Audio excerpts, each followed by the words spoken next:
हातमा अम्बा काँधमा फर्सी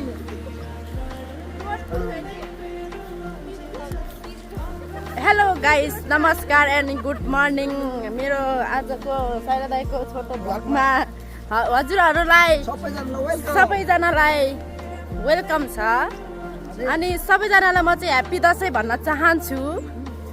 यता चाहिँ शुभकामना छ हाम्रो चाहिँ हैन गाउँको अर्गानिक यता फर्सी मकै मकै भन्दैछु अम्बा खाँदै हाम्रो चाहिँ त्यो डाँडा कट्नु पर्ने छ यात्रा हामी चाहिँ जाँदैछौँ।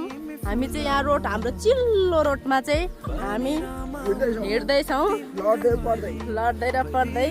यताबाट जाउँ कि यताबाट टिपाहरूकोबाट बाटो चाहिँ यस्तो छ गाइज। गाउँघरको बाटो यस्तै हो, हजुरहरूलाई पनि थाहा होला, थाहा नभए आउनु होला यता चेक गर्न हाम्रो बाटो भिजिट गर्न।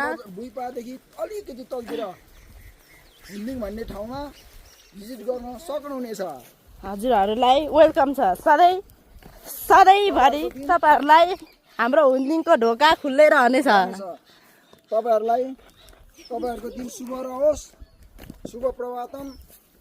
अब आजदेखि फुलपाती मजाले खानु होला, रमाउनु होला। ह्याप्पी दसैँ। धेरै खाएर चाहिँ नलड्नु होला, कसैलाई घाउ चोट नलागोस्।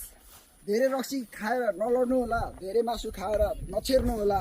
यति भन्दै विजय दशमीको धेरै धेरै शुभकामना। ल okay, by by. By by.